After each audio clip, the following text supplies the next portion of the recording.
Hello and welcome to another episode of the EdVance Podcast. I'm really pleased to have yet another global leader join me today.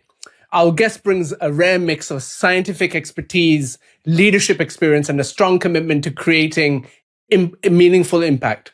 Dr. Nina Rawal is a partner and co-head of ventures at Trill Impact, Europe's leading impact investing house. Previous experience includes head of life science at a big firm, vice president of strategy and ventures at another, management consultant at one of the big firms in Stockholm and New York. She holds an MSc in biomedicine and a PhD in molecular neurobiology with research work done at Columbia University. She serves on many boards, and I know her through the World Economic Forum as a young global leader. Please join me in welcoming Dr. Nina Rawal.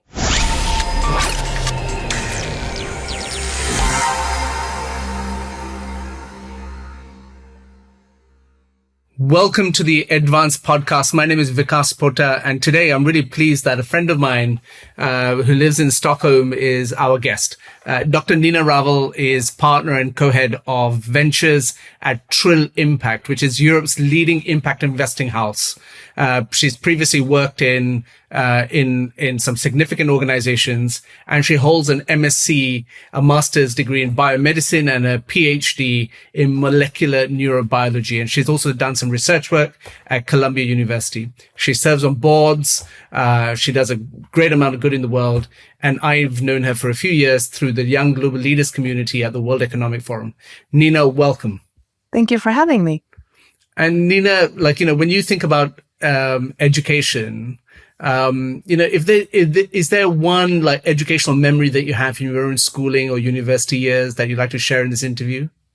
That's a good question. There's so many of them. And as I've become a parent and come to realize the cliche, how important teachers are for forming children. We take so much, we think we're so important as parents, but we realize that we're not the only ones shaping them. I thought about this coming into this conversation I thought about privilege and I thought about empathy and some of those things. And I remember, so my background is that I come from an Indian family. I was born in Sweden, started school in the US. So I have these kind of different, I usually call it my triangle of extremes that I operate in between, but mainly attended school in Sweden during those formative years. And I remember when I was around 10, and we were talking about equal opportunity at school. And I grew up at that point in a neighborhood which was mainly white, not so many kind of ethnic Swedish children. Sweden looked very different back then. And until then, having grown up across these three countries or, moved around these three countries, I thought about lack of privilege as being, a poor kid in India, or if you're, African American in parts of the US and so on, really thinking about lack of opportunity that way. And believing that kind of story of Sweden being the very, very equal country. It is in a global comparison, but nevertheless. And so when we were talking about equal opportunity, me being the smartest kid in that class, I just assumed that if everyone else in the class wanted to do that, they could do that.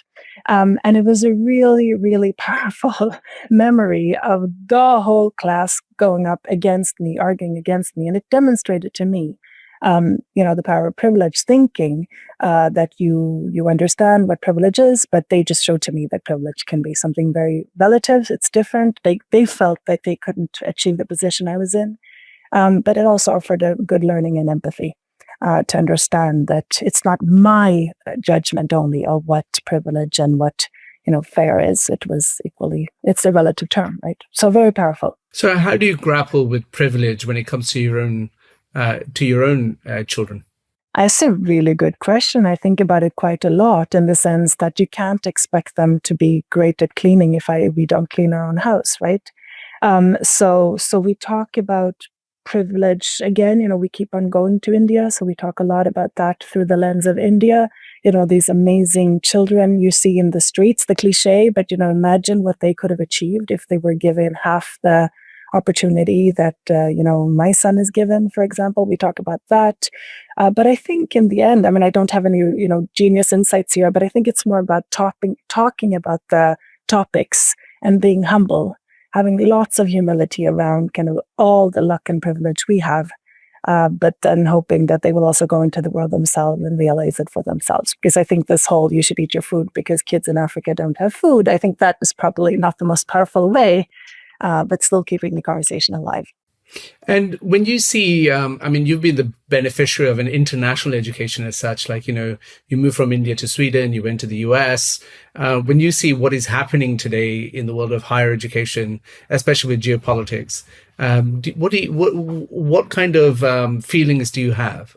Oh, wow. I mean, it breaks my heart in so many ways. I mean, I did part of my PhD at Columbia University, and I'll never forget coming as I think I was 23 or 24 years old at that time, from the Karolinska Institute, which hands out the Nobel Prize. So, that is no small environment in medical science. But I usually joke and say, like, I've never seen so many photographs of the Swedish king as at Columbia University because of the number of Nobel laureates. So what an environment to come to at 24 and seeing how Columbia really showed me the competition is with the rest of the world. It's not within. And I think that was a very powerful demonstration of, when you collaborate and when you have this higher goal of what you're trying to achieve, you become really world class. So I think it's heartbreaking, not only for all, the talented scientists and the whole conversation around maybe this is Europe's time and Asia's time to get talent back or maybe not lose talent. I mean, there are a lot of potential good silver linings to this, but I actually think it's heartbreaking also to the US. I think they're some of the biggest losers in this whole situation where all of that talent has wanted to go to the US and thought of the US and the Ivy League schools and all of that as the beacon of light and kind of liberal ideas and all of that. It's heartbreaking to see. And tell me, in terms of how did that and your future experiences working in industry prepare you for a life as an investor? I think it prepared me in the sense of, choosing to start in science, I think is, the classic, what is the school of thought, right? It is really going into that fact-based problem-solving approach to problems. And I usually joke with my husband, who comes from the social sciences and the humanities, economics and so on, but not from the natural sciences. Like, how do you understand the world? And he thinks it's very arrogant because, of course, how do I understand society through the lens of STEM? But I think it's still this example of really thinking about every problem in the world through that fact-based approach.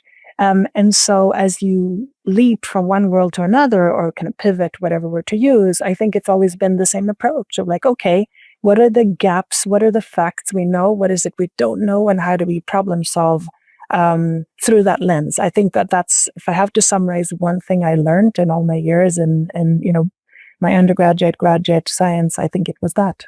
And when you think about the role of an investor in particular, and I know you invest in health-related ventures, one of the roles of an investor is to help with regards to the performance of the company, as opposed to just giving your money to these companies. And so in terms of the playbook for optimizing or for high performance of these health tech companies, do you have what your top 3 things that you go in and look out for and what your experience has told you that drives high performance in these companies? I mean, I'm not sure, because we can talk about the technical kind of evaluation of health tech or pharma or biotech, whatever word you want to use. I'm guessing that's not exactly what you're after I'm here, talking about management practices, actually, leadership practices. Kind of leadership. And then I would say, if I just have to choose 3, I would start with the ambition perspective. The saying, which is aim for the stars and land in the treetops. I think, you can say a lot about these big, big goals and what does it do? I think at least it ensures that your goal won't be incremental and that your progress won't be incremental, right? If you set an incremental goal, it will be nothing but incremental. I think you start there. Then I think on that, can I ask you a question regarding, like, when you say aim for the stars, when you think about high quality in particular, or quality kind of measures, so unless you aim for the best quality, which is not always the case, actually, do you have any kind of ideas as to how one goes from being mediocre to great when you're in a startup environment? Well, this is a very big question. You need to help me break it down a little bit. What are you after? No, what I was trying to understand was that, as an investor, you go plow some money into a venture that you're willing to back. It's not always the case that businesses and organizations, even in the case of schools and universities, do they go out with the aspiration of having the best quality. I think that's a myth. And so the question is, when you've been in that situation, how have you actually driven for higher standards? I see. That's interesting. Well, okay, let's talk about it. Maybe I'll approach it from this angle. We before we invest, I invest in life science companies. We do invest in pure digital companies, but it's typically still, IP protected, things like that, right? So in some ways they are by definition doing something unique. But I think our investments don't take a week. We take our due diligence very, very seriously. We'll engage with the best experts in the world. Doesn't matter where they sit. Someone will know the specific niche in the certain areas, like, around the IP, around the clinical plans they have, around commercial and so on. Those are technical things. But just to say, the findings from that due diligence usually is our roadmap for the coming, let's say, 5 years. Like until this day, and I've been investing for close to 15 years, there hasn't been a company where that original DD we didn't demonstrate to us what the big questions this company needs to address. And so with that, you're like, okay, we see that you're in your analogy, then your average today, it's not highest quality today. This is the roadmap we're going to create for you to become best in class. And we operate that in the core segments. And we kind of don't stray from that. 3 years in, it's like, we knew that this would be a problem, and we're still going to try to help you along the journey of raising the quality there. I don't know if that makes sense. It does. Let's go into your second lesson. So the second lesson is around culture of trust. So if I compare then, I've never formally lived in India, but I spent so much time in India. And if I compare India, the Nordics, where I mainly operated, also worked in the US, I think the thing that strikes me with the Nordics, and it's not just me, when you read up on like, what is the thing about the Nordics, it's the high trust environment, right?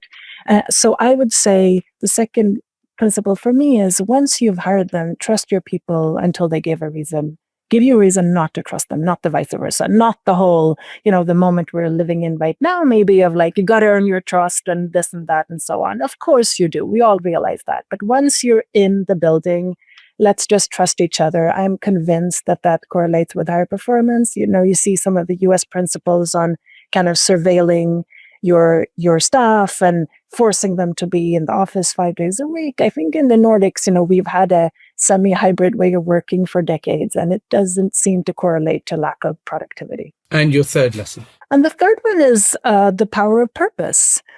So continuously reminding yourself and your team of the mission you're on. And I think there are few sectors that are not challenged at this day and time, whether it's, the higher education sector you spoke to, or whether it's the health sector I'm in, or whatever. It's a really turbulent time. And I think for me, it really helps to remember myself. Why are we on this mission? What are we actually looking to achieve? In this example of impact investing, I do it because I fundamentally believe there's a lot of improvements that can be made for underserved patient groups like women and children. I also think it's a great commercial opportunity, but so it's not for the bros in the VC world that I go to work. It's for the mission that we are on. And to me, it offers resilience and self-motivation when times are tough. Thanks for sharing that. And, one of my primary motives of having you actually with us is we've often talked about issues with regards to high performance and peak performance. And, what I've noticed is in other podcasts and other platforms, a lot of people talking about things like health, wellness, longevity in particular. And, I've always been curious as a layperson and not a scientist as to how one should think about it. If you think about the famous things that have emerged in the last so many years, things like, for example, you can biohack your way to a ripe old age with supplements and gadgets, or a calorie restricted diet guarantees longer life, or there's that myth, I think it's a myth, is if you have good genes you don't need to worry. Then there's this other one about you should avoid all stress to live longer. And longevity, actually, interestingly, just means living longer. What I would love to get your perspective on is, as a scientist, is what are advancements that have been made in life sciences, right? What recent scientific breakthroughs do you believe to hold the most promise for extending human health span? Do you have a perspective on that, Nina? I do. And I'm going to start by the first part of the question on longevity. So you talk about the goal, which is a longer life, but it's, I think, for most around longevity, also a healthy life. And to your point of how do you improve your performance. So that's what we're talking about. And I'd love to divide it into two main segments. There's the age-old effort to address death, disease, quality of life based on medical evidence. We call it medical science. That's what they do every day. Obesity, Alzheimer's, cardiovascular disease, driving improvements in these diseases is what our whole, sector and industry do every day. We can talk about advancements. There's some really interesting advancements in these areas. I think the way I perceive the term longevity, that's a new wrapping on the things that, to your point, focus on what you as an individual can do to boost your health span. Biohacking, as you talk about, biohacking yourself to better health, outsmarting some of the old truths. Now, that's a less regulated market, and that opens up to commercial opportunities, even when there isn't substantial medical evidence. And you're going to hear me talk a lot about medical evidence. We can get back to that. But I'd still start by saying, perhaps it's tempting to think of biohacking as a way to take control when there isn't a lack of prevention, or there's a lack of prevention, or where there isn't a treatment option. But I would argue that the question is still, are you really improving something or not? And if you're asking me in my own life, we can talk about what I do and what I don't do. But my conclusion is that to focus on those basics, like sleep, like diet, like exercise, like meaningful human relationships, mental health. I think if you do those, you come a very long way. And I'll challenge a bit here because I know you love the contrarian views and the good conversation. So I'll say, I think, the Oura rings, the GLP-1s, the Ozempics of the world, the whole conversation around screen time and social media, I think they're all demonstrations that most people don't do those basics. Maybe some of them, when you're in the leadership realm of things, maybe they do some of them. They're very religious around some of them, but I would argue probably not all of them. So I think I would always start the longevity conversation around saying, what are you doing in those 4 basic buckets before we go to the whole biohacking yourself and kind of thinking about all the supplements you can take? I mean, when we talk about powerful technologies, right? We obviously hear of, you can't get away from AI, obviously. And of course, in the health space, CRISPR gene editing, obviously rear their heads. Do you have a comment on those? Yeah. I mean, so again, like if we just leave the supplement and kind of the Oura ring because you're not sleeping properly, I think that's one segment. But in the real, what I call it, kind of the real medical science world, I mean, there's some really amazing technologies that have been discovered over the past years, and they will really revolutionize medicine and medical science in the years to come. And you mentioned that I think 2 of the top ones, AI and CRISPR gene editing. I mean, I think independently, they are both 2 of the most powerful tools, the gene editing technology, that I'm sure sounds really scary to a lot of people, as it should, because unchecked, it can be, very, very detrimental, I think, to humans. But in a regulated world, I think it's a truly revolutionary technology where you can go in and edit, those small genetic modifications in the body that lead to, a whole suite of devastating diseases. So I think CRISPR gene editing, and it's just, the other week it was announced that for the first time, they did a treatment of a 10-month-old baby, something like that, 10-month-old baby with a rare genetic disease, and that's going to change that baby's life. I mean, that's truly remarkable. They made progress in allowing blind children to see and deaf children to hear. And, it's really remarkable. You combine that with AI then, which in itself will improve drug development, the way we think about it. Today, it's still fairly like a trial and error. You try something and then,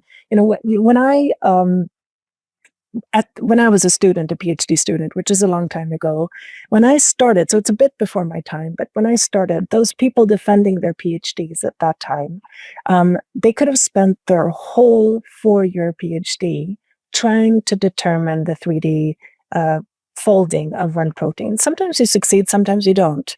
And the magic of Google DeepMind and AlphaFold is, of course, predicting 200 million proteins and how they fold. I mean, that's just mind-boggling. It's just the beginning. But if you have that tool of prediction, you can really, really speed up and reduce the cost of drug development. I think standalone, those are amazing technologies, but we also see them being combined.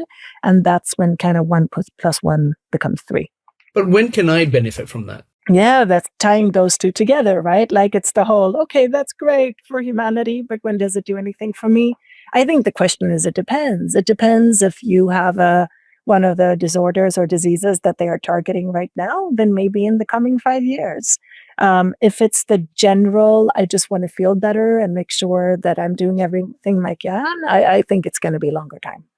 But that's what I mean, like back to the point of medical evidence. It's like, it's tempting to ignore evidence. It's a very slow process. It's a very big process. Couldn't I just do that if it works for me? And I guess the answer is,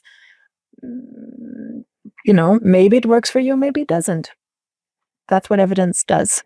And you as an investor, do you see opportunities in this space? In which space? In terms of like things that are fundamental, like investing in new technologies like gene editing. Yeah, for sure. Absolutely. I mean, I think gene editing is now going into the next phase, which is thinking about how you really apply these tools in smarter ways in drug development and, various diseases. I think the current policy shift in the US is a very big question. They've just announced that they're much more skeptical towards gene and cell therapy. So let's see what that means for the industry. But if you would ask me 150 days ago, I would have said that it's absolutely one of the most fascinating parts of innovation right now.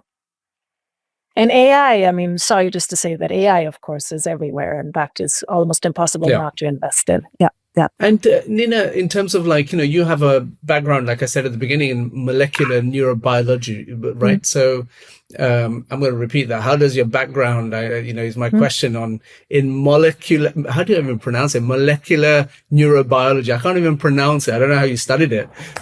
Inform your understanding of what the aging process is, like, particularly when it comes to cognitive decline.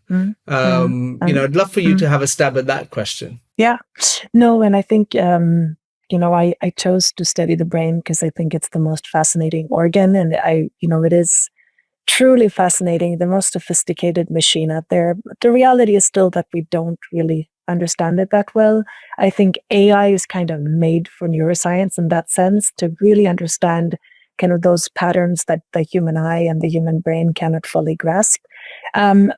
There are some really interesting advancements being made in the area of Alzheimer's disease specifically. I mean, cognitive decline is broader than Alzheimer's, but they're the two first medicines that have been approved for Alzheimer's. They're better biomarkers that will enable us to, think smarter in drug development, and they're also better diagnostics. So I think this is a great start. Is it the magic bullet for Alzheimer's? No, I'm sorry, it's not. It's I think the thing of our industry is that it's very slow. Things take a lot of time, but I would still say that it's for good reason. It's good that things are regulated so that we don't have these gene-modified human warriors that people seem to worry about. But, you say about the slowness in the process, but the COVID vaccines were fast-tracked. I mean, it's possible, right? It's absolutely possible. I think we should be so proud of our industry. I don't think anyone thought that was possible to develop a new vaccine in a year. But as an investor in vaccines, I will say I don't think anyone has missed that the new view of the US FDA, and the US FDA still is a really, really influential governmental regulatory body for the rest of the world.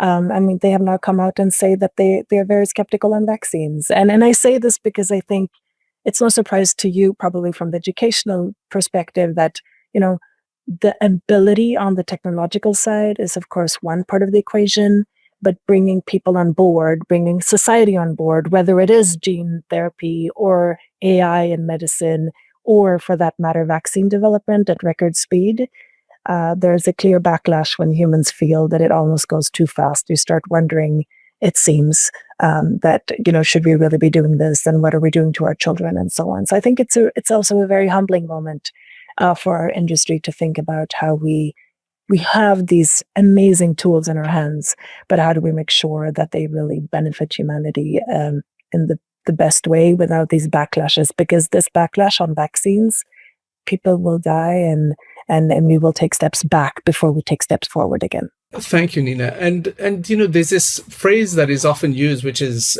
personalized medicine, right?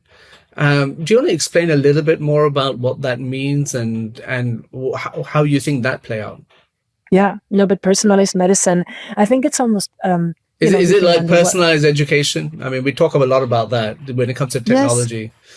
Yes. I would assume, I'm not an education expert, but I think it's in some ways very intuitive. The precision, the personalization is very intuitive. It's like, okay, my body is different than yours. So this one size fits all, whether it's education or a medicine or a vaccine, like how could it fit me the best? I think that's kind of the quest we're on.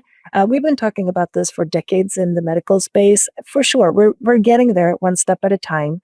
But it is, again, it takes time, because first of all, you need to understand the underlying biology. Second of all, you have to do this very costly drug development. And it's easier to go for bigger groups than smaller, or at least that's been the view historically. But I think, let's take an example. Let's say like this, you and I both have Indian genetics. And it is known that Indians with Indian genetics tend to have a predisposition to a mutation in the LDL receptor, which, causes a higher risk of high cholesterol. Yeah, but then maybe we shouldn't be taking the same doses of drugs that manage cholesterol as other populations that don't, right? Like it makes a lot of sense, but actually getting that through the system and making it possible, to your question of when will it benefit me? This is an old drug. This is, but for the very cutting edge stuff, it's a long process, but I think it's the holy grail. And when you talk about the future, we've had a fascinating conversation today about longevity, about health, combined with obviously what the purpose of this podcast is, to talk about high performance. What is the future of research in this area? What do you think will predict, how much research do you think will predict and become more prominent in the next decade? I think the science, so, even though I'm kind of questioning the state of affairs in longevity science today, because it's such a young field, relatively speaking, I'm very curious about what it's going to bring in the years to come. I think, the point of saying one of the main hypotheses is, of course, saying instead of curing Alzheimer's when you get that, let's just think about how you promote healthy aging of the brain to begin with. That makes all the sense. So the scientist in me is super curious. I think that combined with AI, I think for that perspective, AI will be such a powerful tool to really help by understanding of the underlying biology. That's where it all starts. That's how you build those foundational models that everyone talks about in AI. So I'm super excited. I do want to say one thing, though, that I think, these big, and I'm sure you think about that often too, the big tendencies to cut the funding of science. On the one hand, we're talking about these cutting edge technologies. On the other hand, we're in a world where we're cutting the funding of science. I think that is actually a big concern. If we want to see the full potential of these technologies, we have to fund the science to understand them better. So, Nina, I would be remiss in not asking the question about the future of jobs, especially when it comes to our audience who are education leaders, educators, in some cases, parents. The question we always think about is, how do you prepare them for the future, right? So one part of it is, well, in this new world that we are kind of walking into, where AI seems to be everywhere, you obviously have a career as a scientist, and then you've got into the world of finance. What would be your advice in terms of when people say, well, we don't need doctors anymore, we don't need scientists anymore because AlphaFold is doing so much great stuff, and actually everything can be automated to some degree or another. Do you have a view, and what advice would you give educators as to what they tell their pupils? This is the question. I'm sure you have much more insightful guests than me on that, but let me offer my 2 cents. I think the first one is back to the analogy of the COVID vaccine. How we, solved it technologically in 1 year, and there was a massive backlash. I think, having conversations with people that are way out there on AI, they say this, like generative AI will replace people in 5 years. And you're like, yeah, and still Wi-Fi doesn't work for most people when they connect to a Teams meeting. So I think there's a reality that technology has to still come into the reality of the world, and ever more so in regulated environments like healthcare, right? Like it's that implementation process is slow. So I think that's one perspective. The second one is, I have an 8-year-old. We talk about, contributing to a better world. To me, that's still the North Star. And then whether you do that through AI or in sync with AI, and let me get back to AI, but in terms of like, where would the jobs be? I have to believe that if we contribute to a better world, humans will always need that. So to me, that's not only a value, but also kind of a needs-driven, demand-driven perspective. And then on the AI thing, I think it's, I just tried to think about it as that will happen. It's not an if, it's about how. So how do we as parents and educators really make sure that there isn't a massive generational divide between our children and us? So we have to be on the boat, we have to be on the train, whatever analogy.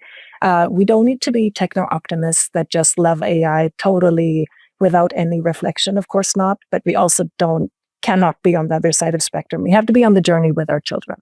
Fantastic. Nina, thank you so much for your time today. I've really enjoyed this conversation, and, I think a lot about, as I age in particular, I think about my health and how it drives high performance.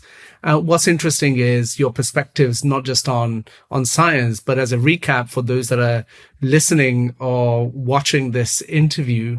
You talked about 3 management practices that you have so far observed that actually drive high performance. The first being, aim for the stars, and you say land in the treetops. If you don't set ambitious goals, your progress is certain to be nothing but incremental. The second we talked about was, once you've hired people, trust your people. It's a cultural point that you make, and trust your people until they give you a reason not to, and not vice versa. And the third management practice you talk about that drives high performance that you've observed is the power of purpose. Continuously remind yourself and your team of the mission that you're on, which offers resilience and self-motivation when times are tough. And we also spoke about the simple things about like longevity and better quality of lives. And you talked about, in particular, talked about separation between old age efforts to address death, disease, and quality of life based on evidence, such as obesity, Alzheimer's, and various cardiovascular diseases. And then you talked about how longevity is really just a new wrapping, and focus on things you as an individual can do to boost your health span. Biohacking yourself to better health, by outsmarting old truths. And then we went on to talk about new technologies and breakthroughs that are coming. And you specifically talked about CRISPR gene editing, you talked about mRNA technology, talked about AI, and these scientific advancements that are taking place. And I'm really grateful to you for your perspectives. As a final note, what is the one thing that you do that actually drives better health for you and your family? I won't even sit here and pretend that I am this Zen Buddhist, not in any way, but I actually do strive for moderation. So when everyone else is or some of these people you're referring to are looking to biohack their way out of not sleeping, I do go back to those basics. Eat healthy, try to sleep properly, exercise with moderation, and really cultivate those meaningful relationships in your lives, family, friends, whatever it is in your life. I really strive for those basic principles, and I feel like the better I am at that, the better I feel. Well, I look forward to celebrating your 120th birthday, whenever that is. I'm sure we have a long way to go. Dr. Nina Rawal. Because you will be 130 then. So I look forward to that too. Thank you so much. And Dr. Nina Rawal, thank you so much for your time on the EdVance Podcast. Thank you so much for having me. What I really loved about this very practical and honest thoughts that Nina has shared today are that I think all of these things will help organizations perform at a higher level. A few points really stood out to me. So she said, for example, when it came to high performance, that we ought to aim for the stars and you may just land on the treetops. In other words, if your goals are not ambitious, you might actually hold yourself back without even realizing it. She also spoke about the importance of trust. Once you've hired the right people, give them the space to do their work, trust them, unless they give you a reason not to. What a refreshing way of thinking about and approaching management and leadership. And finally, she reminded us about the power of purpose. Keep going back to why you started. Remind your team of the mission that you're all working towards. This helps keep motivation and resilience strong, especially during difficult times.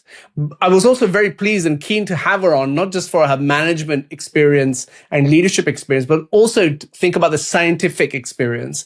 I'm at that age now when you start thinking about lifespan, longevity, wellness, health, all those issues. And I'm really pleased that Nina weighed in on some of these issues as well. Because how can you really think about high performance without focusing on the self as leaders? So I'm really grateful to her for that. Now, if you enjoyed this conversation with Nina Rawal, please hit the subscribe button on whichever platform you use to listen to podcasts. It helps us reach more leaders around the world who are working to make a difference. Thank you for tuning in. I look forward to my next conversation right here on the EdVance Podcast.